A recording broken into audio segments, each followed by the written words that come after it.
Bonjour tout le monde, bienvenue dans une nouvelle vidéo.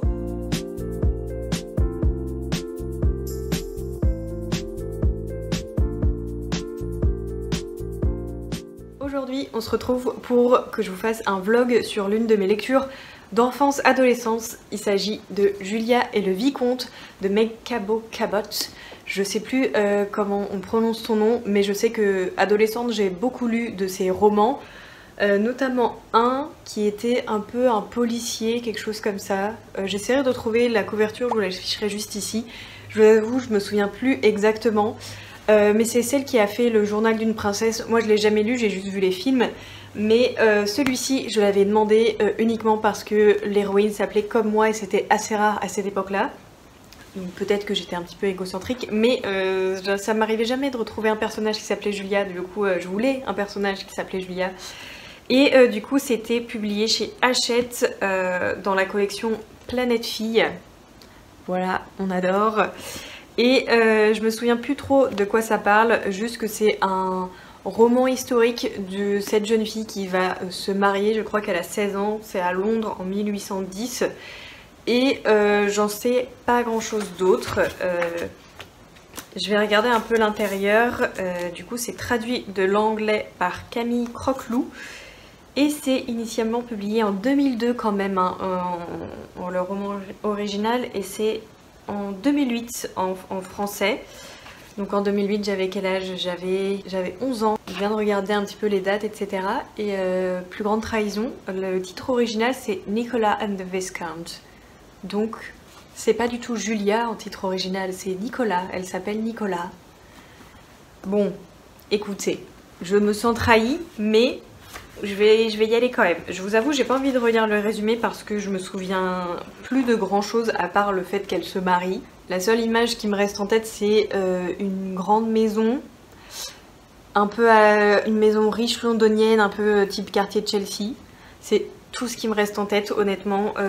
J'ai rien d'autre en information à vous donner. Je sais juste que j'avais énormément aimé. Comparé à la première vidéo que je vous avais fait sur les cœurs grenadines, je savais que c'était foncièrement mauvais et que c'était très très cliché. Là, dans mon souvenir, c'est très très bien. J'avais adoré, j'étais très très fan de ce roman-là et c'est l'un des romans qui m'a énormément marqué quand j'étais plus jeune.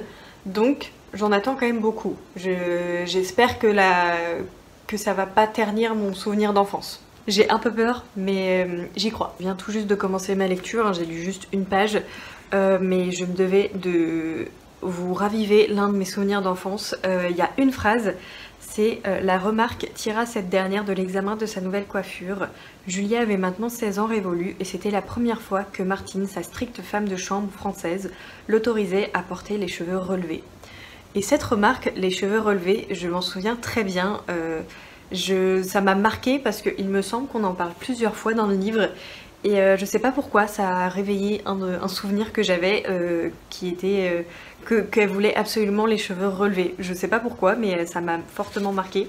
J'ai pas précisé, mais je vais tout spoiler parce que je suis pas certaine que vous ayez envie de le lire et puis ça date quand même de 2008.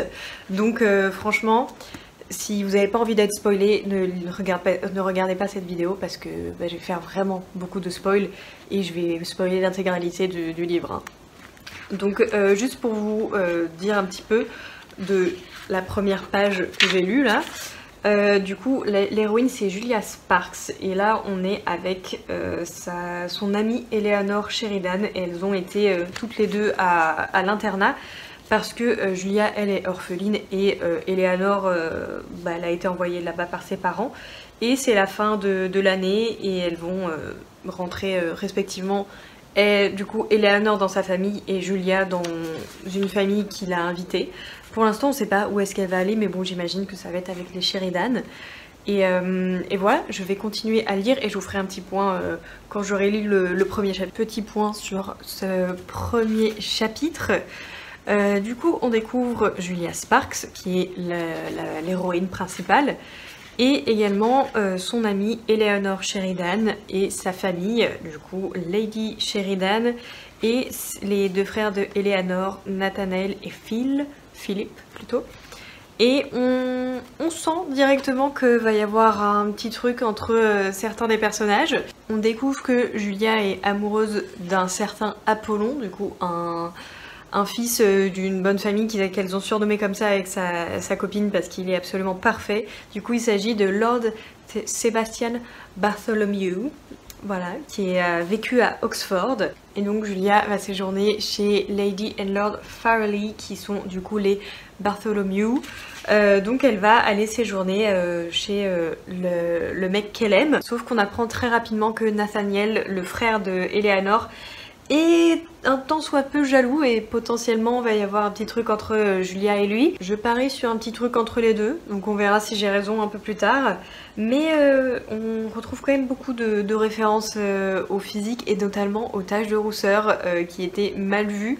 Et du coup Julia a des taches de rousseur et elle trouve ça assez immonde. Il y a un extrait que je vais vous lire, c'est: elle se félicitait de sa nouvelle coiffure relevée, elle portait encore les cheveux tressés à leur première rencontre comme une véritable enfant. Elle parle de ce fameux Apollon qu'elle aime. Qu'avait-il dû penser d'elle, sans parler de ces horribles taches de rousseur auxquelles elle ne voyait pour l'heure aucun remède. Il lui faudrait attendre d'arriver à Londres où elle saurait bien se procurer de la poudre pour les dissimuler.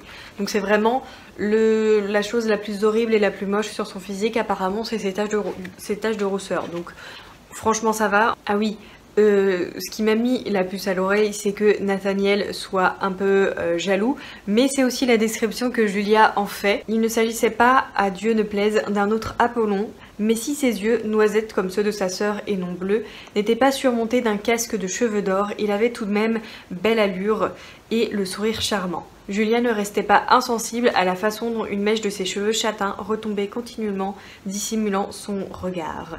Qu'un garçon aussi irritant puisse être en même temps si bien fait de sa personne passait vraiment l'entendement. Voilà, donc on imaginait bien qu'il va y avoir quelque chose entre eux, ou en tout cas une petite attirance, mais voilà. Donc pour l'instant on est là-dessus et en fait elles reviennent toutes les deux sur Londres parce qu'elles étaient, du coup Eleanor et Julia étaient en pensionnat et maintenant elles ont 16 ans donc elles n'ont plus d'éducation à faire, enfin leur éducation est terminée. Donc elles vont toutes les deux sur Londres j'imagine pour s'introduire à la cour et pour la saison des mariages quoi. Donc je vais continuer à lire ça et je vais essayer de le lire assez rapidement parce que j'aimerais sortir la vidéo dimanche. Donc ce dimanche pour moi c'est dimanche, le premier dimanche de juin. Voilà, je sais plus quelle date c'est mais c'est le premier dimanche de juin. Et je voudrais voir combien il y a de chapitres. Il y a 20 chapitres. Bah écoutez, je pense que ça peut le faire. Et il fait 334 pages. Donc il est quand même plus gros que le premier que j'avais lu. Mais vraiment, celui-ci, j'en ai un très bon souvenir. Donc vraiment, j'espère si fort que ça va me plaire, vraiment. Donc il y a quand même quelques clichés hein, qui sont un peu relous. Mais bon, dans l'ensemble, c'est juste des trucs un peu stupides du type... c'est que des beaux gosses et les seules choses qui sont un peu moches chez eux c'est des taches de rousseur quoi. Donc bon, voilà, c'est pas des choses très importantes non plus. Donc bon, voilà, je vais continuer et je vous ferai des updates réguliers. Hello, j'ai avancé sur Julia et le Vicomte, j'ai lu 119 pages, je suis au chapitre 6 et j'aime beaucoup. Il y a quand même pas mal de clichés, surtout par rapport au physique. Mais ça me fait la même sensation qu'avec la sélection, c'est-à-dire qu'il y a beau avoir plein de clichés, je m'en fiche parce que j'aime trop. Parce qu'il y a trop de bons souvenirs attachés à ce livre-là qui fait que ça surpasse un petit peu tout. Je vais quand même vous lire des choses que j'ai annotées, mais pour vous faire un résumé global de la situation actuellement. Donc là où je vous avais laissé, on n'avait que quelques protagonistes, du coup Julia et la famille Sheridan, donc qui était composée de Eleanor, sa meilleure amie, ses deux frères, du coup Philippe le plus jeune et Nathaniel le plus âgé, qui a quand même des vues sur Julia, maintenant c'est sûr et certain. Et elle va aller chez les Bartholomew, qui ont une fille de l'âge de Julia, qui faisait partie de la pension, de la même pension qu'elle, et également de Lord Sebastian, qui est appelé également Apollon, et qui est l'homme qu'aime Julia.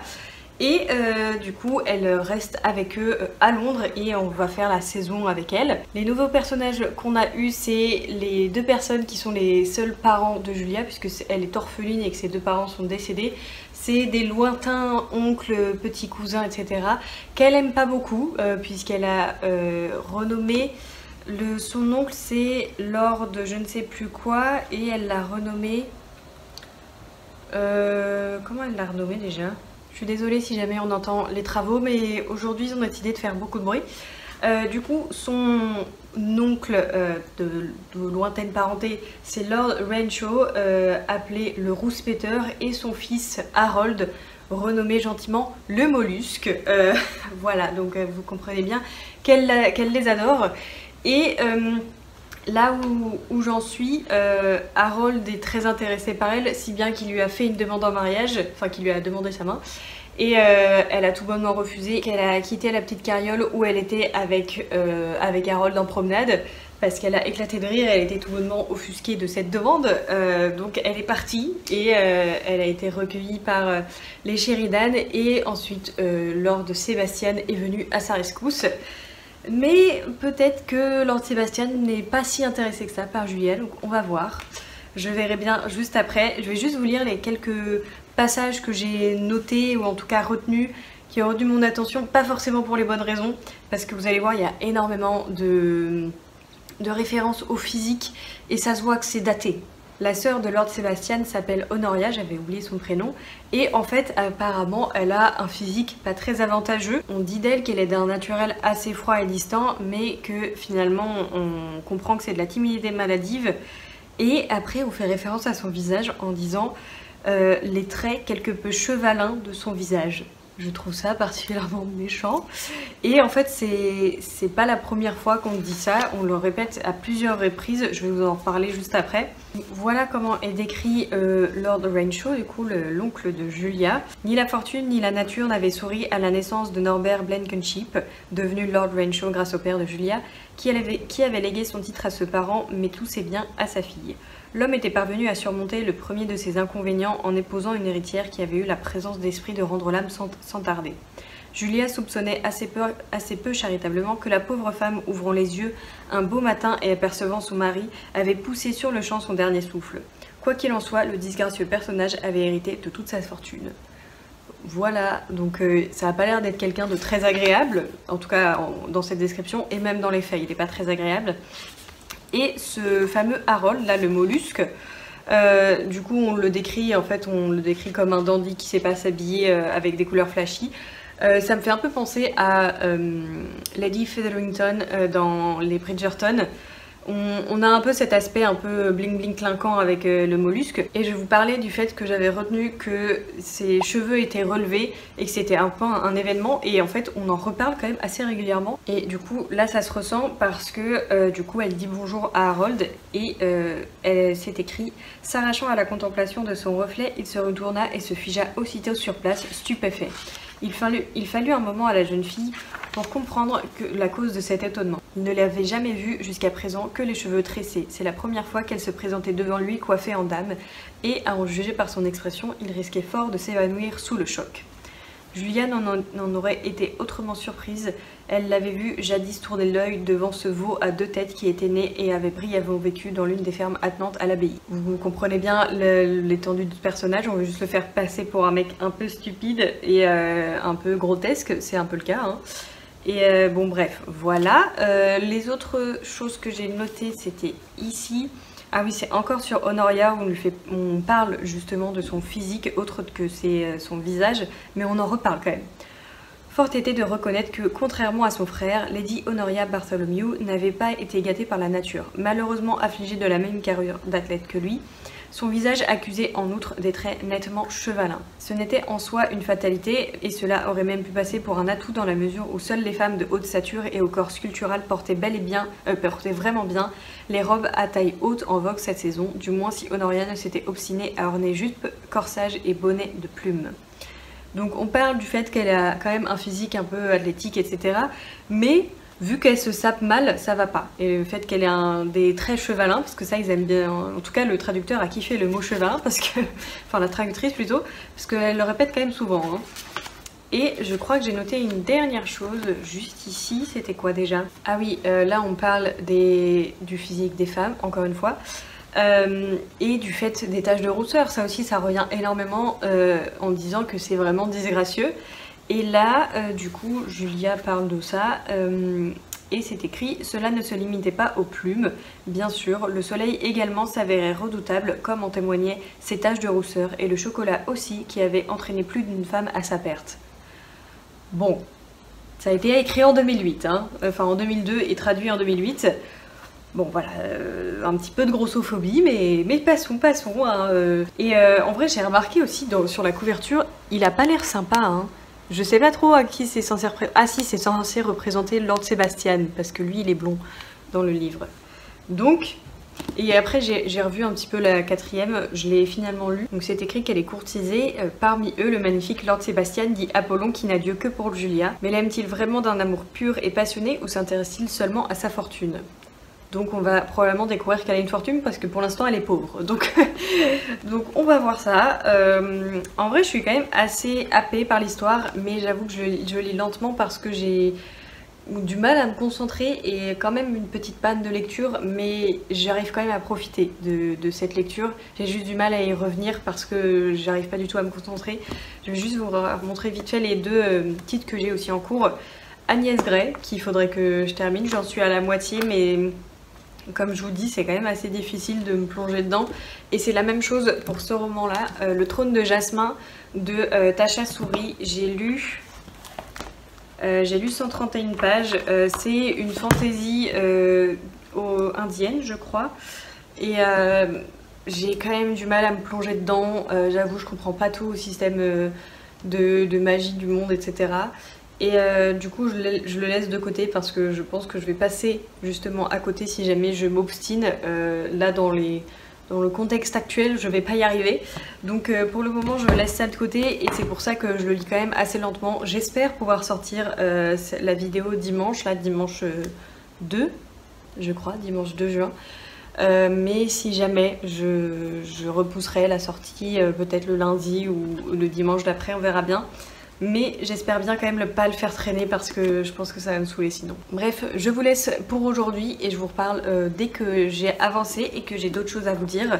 Donc voilà, pour vous récapituler où on en est, Julia a reçu une demande en mariage de son cousin Harold le Mollusque, mais a également reçu une demande en mariage de la part de Lord Sebastian. Et elle a été beaucoup plus enthousiaste puisqu'il a sauté au cou et l'a embrassé fougueusement devant tout le monde. Donc j'ai hâte de voir comment ça va se passer. Je suis arrivée à la deuxième partie, donc il me reste ça à lire. Donc où on en était rendu, c'est que Lord Sebastian avait demandé Julia en mariage, elle était ravie, elle lui avait sauté au cou, et tout a changé. Donc le Nathaniel que je disais qu'on avait l'impression qu'il était jaloux, en fait il connaît un secret sur Lord Sebastian et sa famille. Au début du roman, on découvre Lord Renshaw, du coup l'oncle de Julia, et il vient la voir parce qu'il a une offre à lui faire, c'est-à-dire qu'elle a vécu toute sa vie à l'abbaye, en tout cas une partie de son enfance avant qu'elle soit envoyée au pensionnat à l'abbaye, qui est du coup le seul bien que son père lui a légué. Et pour elle, c'est vraiment sa maison, c'est un endroit auquel elle tient énormément. Et où il y a ses grands-parents, du coup c'est les personnes qui se sont un petit peu occupées d'elle. Elle n'a pas c'est pas ses grands-parents de sang, mais ses grands-parents de cœur. Et du coup un acheteur voulait faire une offre de 12 000 livres qui était une grosse somme à cette époque-là et qui aurait pu subvenir aux besoins de Julia pendant un très long moment. Sauf que on apprend que ce Lord Sebastian et sa famille, c'est eux qui connaissent ce fameux acheteur et cet acheteur veut acheter l'abbaye parce qu'il veut la raser et y faire passer un chemin de fer. Donc évidemment elle est extrêmement déçue, elle a eu une altercation avec Nathaniel, décidément je vais pas y arriver, son prénom je ne vais pas y arriver. Donc elle a eu une altercation avec Nathaniel qui lui a dit demande à ton cher et tendre quel est ce nom. C'est Edouard de je sais plus quoi, enfin bon, bref c'est le nom de l'acheteur en gros. Et elle est là, mais non c'est sûr il m'aime, je l'aime d'amour et lui il m'aime d'amour. Bon, Non.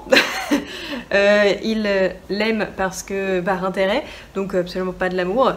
Et voilà, donc pour l'instant c'est là où on en est. Elle vient de partir en courant de la maison de mince, comment il s'appelle, Lord Sebastian là. Et elle s'est partie se réfugier chez les Sheridan, du coup la maison de sa meilleure amie et du frère de sa meilleure amie, du coup Nathaniel. Donc elle a rompu ses fiançailles et voilà un peu le topo. Je vais juste vous lire les petits trucs que j'ai annotés, enfin en tout cas que j'ai noté ici, parce que pour celui-ci je voulais pas surligner, il est trop sacré. J'ai relevé un point positif, c'est que Madame Vieux-Vincent, qui était la gestionnaire du pensionnat et qui du coup a éduqué ces jeunes filles, dont Julia, en apprenant ses fiançailles, elle lui a envoyé ses compliments et également un exemplaire de l'ouvrage de Mary Wollstonecraft, Défense des droits de la femme, indispensable selon elle à toute jeune fille sur le point de fonder une famille. J'ai trouvé ça intéressant, défense des droits de la femme, bon c'est pas défense des droits des femmes, mais c'est 2008. 2008. Hein. Donc c'est plutôt un bon point. Bon, je vous avoue, il n'y a pas... on ne sait pas trop ce qui est écrit dedans, mais bon, voilà. Bon, par contre, Julia est quand même particulièrement chiante, hein, parce qu'elle est vraiment là à faire des illusions totales, en mode oui, il m'aime, il a jamais dit qu'il t'aimait, frérot. Bon.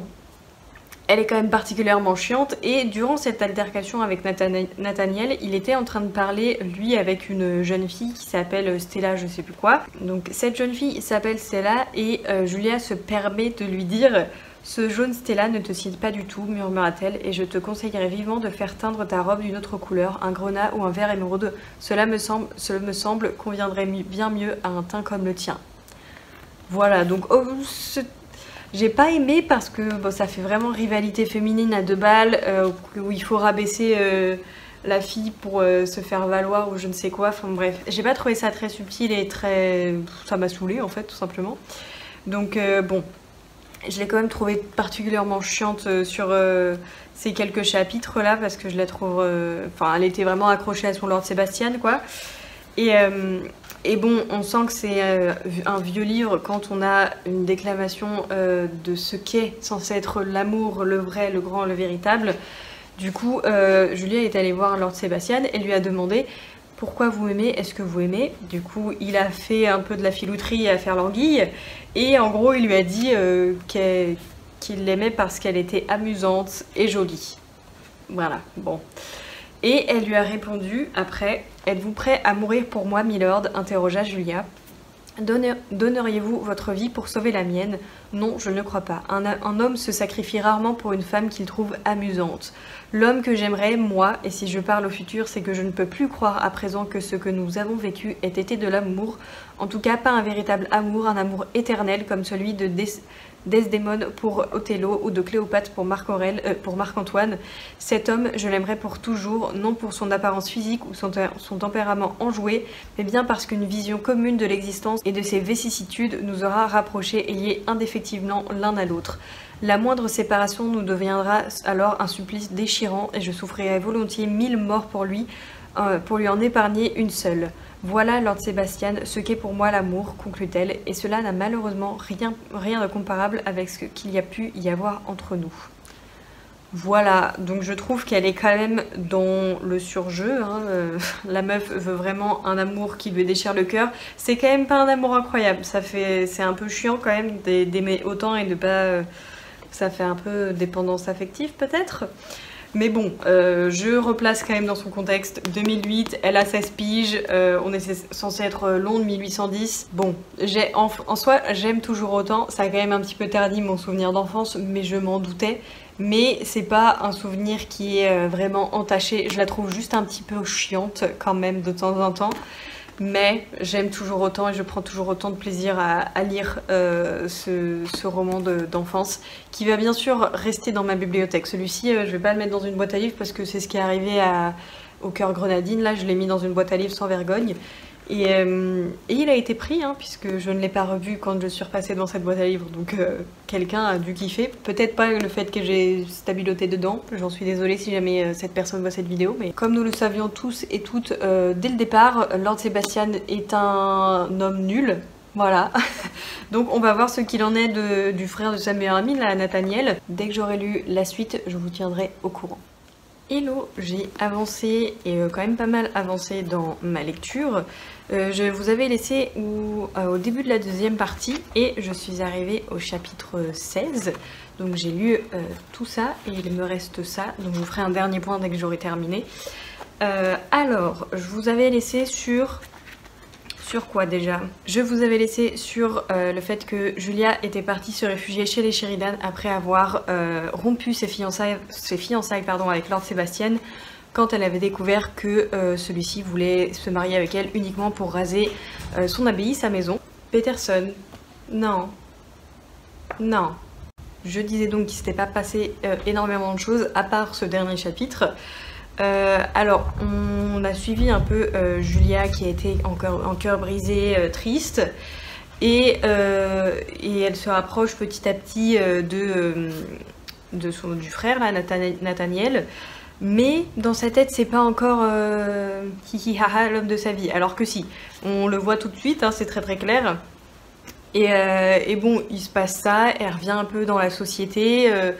C'est plus ou moins bien vu, mais bon, elle fait en sorte que ça la touche pas. Et son petit cousin, du coup, Arnold le mollusque, la prévient qu'il y a un complot contre elle qui est un peu fomenté par son oncle et Lord Farrelly, là, le père de Lord Sebastian, qui veulent la kidnapper,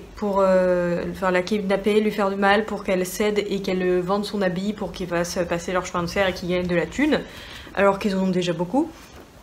Et elle prend pas ça trop au sérieux. Elle a une discussion aussi avec Lord Sebastian qui la supplie de revenir avec elle. Enfin bon, on sait tous pourquoi, hein, parce qu'il a juste envie que son papa chéri puisse avoir cette abbaye et construire sa ligne de chemin de fer là. Elle aurait peut-être dû prendre au sérieux son cousin. Dans le dernier chapitre que j'ai lu, il y a du coup le fiancé de sa meilleure amie qui lui envoie un petit mot en disant « Je veux offrir un châle à ma fiancée pour nos 1 mois, est-ce que vous pouvez venir m'aider parce que je n'y arrive pas toute seule ?»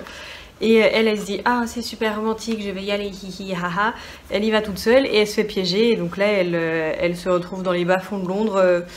Et le dernier mot, c'est « Bonjour Julia », dit Lord Farrelly. Donc voilà, elle est enlevée et je lirai du coup la fin tout à l'heure. Et je vous ferai un dernier point sur ce qui s'est passé. J'ai relevé 2-3 petites choses. Je vous avoue que j'ai relevé ça hier et je m'en souviens déjà plus, mais on va voir. Ça me fait rire le fait que Julia ne se dise pas « je suis amoureuse de Nathaniel » parce que vraiment, à chaque fois qu'elle le décrit, elle est là genre « waouh, il est super beau, ah là là ». Mais non, lui ne s'intéressera jamais à elle et puis elle se dit « non, c'est impossible, c'est le frère de mon ami, on se chamaille beaucoup trop ». Ah. Et là, elle fait une description de ce fameux mec et elle dit si elle l'avait rencontré à Almack par exemple et non à ce récital où se produisait sa sœur, du coup elle parle de Nathaniel, et auquel ses parents l'avaient contraint à assister, l'aurait-elle dans ce cas considéré comme un cavalier remarquablement séduisant? À son grand étonnement, elle ne pouvait répondre que par l'affirmative.